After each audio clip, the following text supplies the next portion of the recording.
Anthony, brother, how are you, dude? Hey, Van, good to see you. As I said the other day, I hit the abductor machine in the gym. Hit it again the next day. I'm so sore in the thigh now.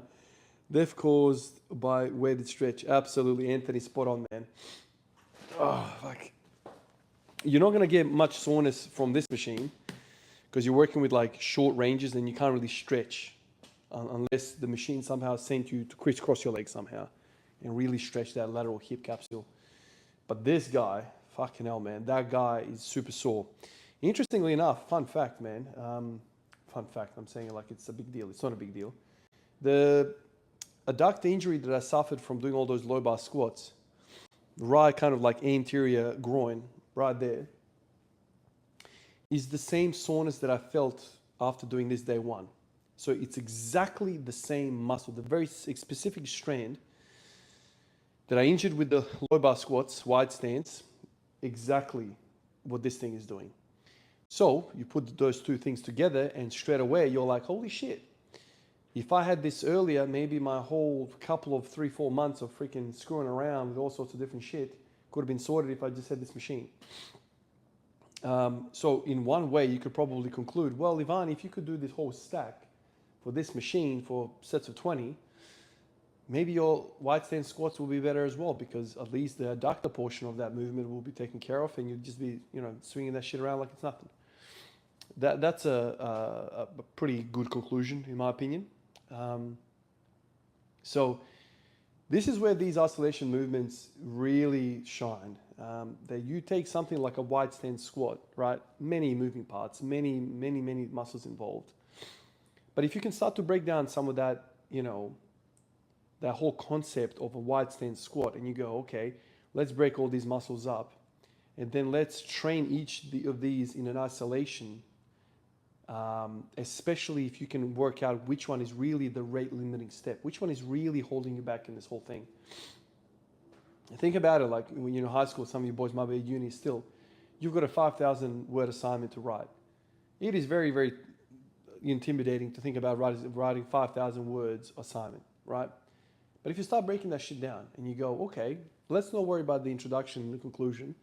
Let's just worry about the body. What am I really discussing here? What are the points, the main points of discussion that I really want to talk about? So if I was writing a piece, I never have, but if I was to write a 5,000 word essay paper on the squat, what would some of the headings be? Well, obviously you would break down some of these conversations into technique, low bar, high bar, front squat, right? All of those variations.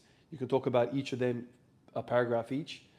You could talk about lower back. You could talk about glutes, adductors. You could literally break down the whole assignment into all these different aspects and talk about when these muscles are most engaged, when are they working, and how to identify each of those muscles displaying their struggling weaknesses in the movement pattern of the squat. What would you see if the glutes were really had a difficult time firing? All of a sudden now you've got 10, maybe even 15 freaking paragraphs you want to discuss. All of a sudden you're like, shit, 5,000 words might not even be enough for me to cover all this shit. I might need a freaking 10,000 word thesis to write on this. You could probably write a lot more than that. I mean, I definitely could write fucking endless words on this shit. I could write a big ass report on the squat, that's for sure. So many thoughts just rushing through my mind right now. And so then let's say you've got damn near 200-300 words each block or each question, each topic. You got 10 of those, man, that's 3,000 freaking words already. And then you just write an introduction where you are talking about what you've already talked about in the body. Introduction, and then a conclusion, summarize some of the thoughts. And voila, there's your 5,000 word assignment. And so in the same way, you can take the squat and go, okay, let's break all this crap down. In the wide stance squat, low bar, there is a large component of the adductors. Okay, is that one of the weaknesses? Well, fuck, who knows? Maybe you don't know, right? Maybe it's something else. Who knows? Jump on the adductor machine and see what you can do. If you're really struggling with it, logic would only serve correct if you thought, well, if I max the shit out of this machine, the adductor machine, and I go nuts and I'm doing the full stack for multiple sets of 20, and I've gone from hardly doing half a stack for a set of 20 to now full stack, you've now strengthened something. You might not be 100% carryover, but you've got a set of stronger adductors. And now when you take that back into the full movement of a wide stance squat, it only makes sense that at least the adductors are not going to be holding you back. Maybe it's something else. Maybe it's your lower back. Who knows? You can address that next in your hunt to improve things. This is something that I, for many, many years, didn't appreciate fully. The art of reverse engineering something and breaking something down into a freaking engineering problem and going, okay, what are the components, the major components? Obviously, you're not going to be talking about your damn forearms in a squat, right? So be reasonable with it. Break everything down, you know, as an intelligent way as possible, and then go, okay, the big, really big movers when it comes to all of this stuff. Let's say the quads, obviously it's a bloody squat, that's going to be involved. The glutes, the adductors, the lower back, the core. Let's say they even throw the upper back. And then in each of these components, you go, okay, so which exercise would I say, in my experience, would be the best movement, isolation movement to target some of these structures? And you go off to do your side missions, like if you're talking about a freaking video game. And the side missions are these isolation exercises for each of these movements, each of these muscle groups. And then you come back, let's say after a little while, and you've now improved in each of these isolation exercises.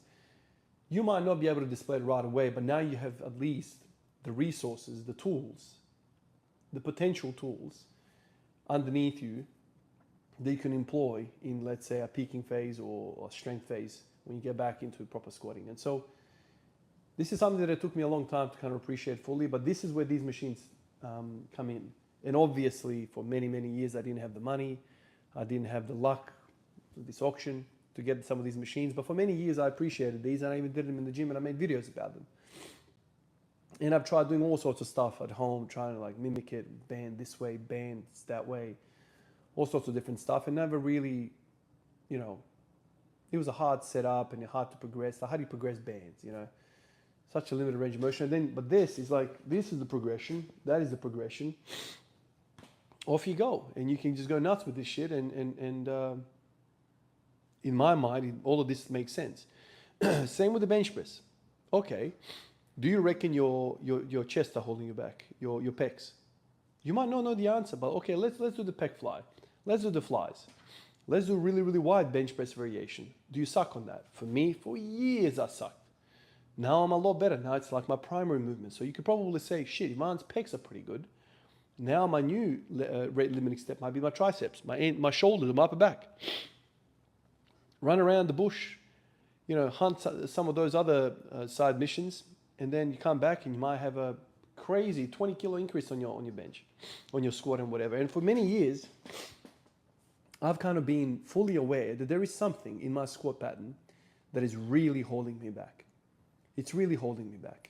My freaking deadlift is 285, right? 285, very strong in that. How the hell is my squat stuck at 215? Something is amiss. One day I'm going to find it, and when I find that, I expect a huge jump in performance. Might be this, might be that, who knows? All I know is that I'm pretty terrible at these movements.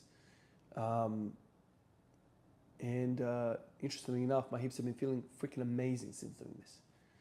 So hip pain's flying out. So there you go. Who knows? Oh man, I'm snorting it up here like crazy.